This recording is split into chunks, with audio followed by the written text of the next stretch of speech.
नमस्कार। आज हम मध्य टेक्सास में जो भयानक बाढ़ आई है उस पर गहराई से बात कर रहे हैं। हमारी जानकारी का आधार एक लेख है जिसका शीर्षक है टेक्सास बाढ़, त्रासदी और बचाव कार्य।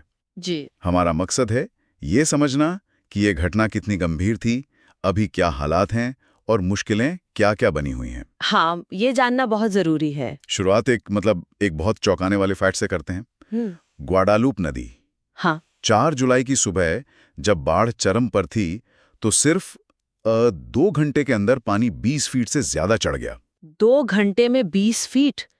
ये तो यकीन करना मुश्किल है। बिल्कुल। ये दिखाता है कि बाढ़ कितनी तेजी से आई होगी। मतलब असल में यही तो फ्लैश फ्लड है ना? हाँ, अचानक आने वाली बाढ़। हाँ। जिसमें मतलब चेतावनी का समय ही नहीं मिलता। बिल्कुल। लोगों को संभलने का मौका ही नहीं मिला होगा। और इसी वजह से नतीजे इतने दुखद रहे हैं।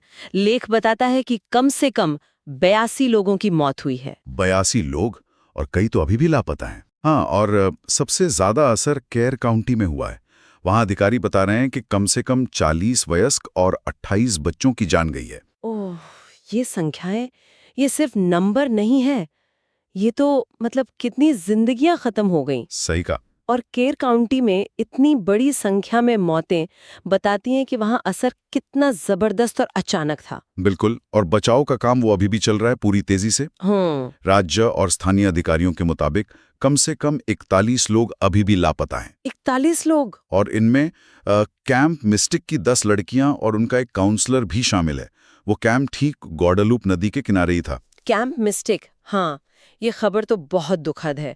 ये सीधे तौर पर नदी के उस भयानक उफान से जुड़ा है। हाँ। और सोचिए, इतने तेज बढ़ते पानी में खोजना कितना मुश्किल होगा। बहुत ज्यादा। पानी का बहाव, उसमें बहता हुआ मलबा और पानी के नीचे कुछ साफ न दिखना, ये सब बचाव टीमों के लिए बहुत बहुत खतरनाक होता है। और समय भी निकलता जा रहा है। जी हाँ, हर पल के साथ उम्मीदें कम होती जाती हैं। ये बेहद चुनौतीपूर्ण काम है। और एक और चिंता की बात है, लेख में बताया गया है कि खतरा अभी टला नहीं है। मतलब? केर काउंटी के शेरिफ ने चेतावनी दी है कि नई बारिश हो सकती है, जिससे नदियां फिर से उफान पर आ सकती हैं। ओह, अच्छा। और गवर्नर ग्रेग एबॉट ने भी यही कहा है कि टेक्सास के कई हिस्सों में और भारी बारिश का डर है, जिससे अचानक बाढ़ का खतरा और बढ़ सकता है। हाँ, ये बात तो है, क्योंकि जमीन पहले से ही पानी से पूरी तरह भरी भी होगी, है ना? बिल्कुल। तो अब थोड़ी सी भी बारिश होगी तो वो तुरंत बाढ़ का रूप ले सकती है। पानी को सोखने की जगह ही नहीं बची होगी। तो इसका मतलब ये हुआ कि बचाव और राहत कार्य तो चल ही रहे हैं, पर साथ में एक नए खतरे की तैयारी भी करनी पड़ रही है। बिल्कुल सही। ये स्थिति बहुत ही अनिश्चित है। बचाव दल पहले से ही इतने दबाव में है और अब उन्हें आगे और बारिश की संभावना के लिए भी तैयार रहना है। ये तो संसाधनों पर और बचाव कर्मियों पर दोहरा दबाव हो गया। जी हाँ, उन्हें मौजूदा हालात से भी निपटना है और भविष्य की एक और संभावित आपदा के लिए भी तैयार रहना है। बहुत मुश्किल स्थिति है। तो कुल मिलाकर हमने देखा कि भारी तबाही हुई है, जाने गई हैं, कैंप मिस्टिक जैसी दिल तोड़ने वाली कहानियां हैं, लोग अब भी लापता हैं, और ऊपर से ये मौसम का खतरा भी बना हुआ है। हाँ, और ये सब हमें सोचने पर मजबूर करता है। किस बारे में?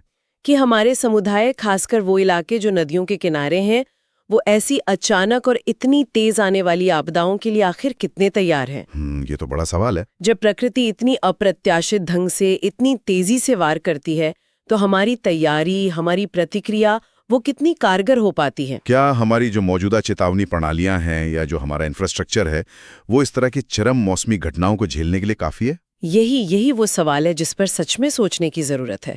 शायद हमें इन घटनाओं से सीखना होगा, अपनी जो पूर्व चेतावनी प्रणालियां हैं उन्हें और बेहतर बनाना होगा।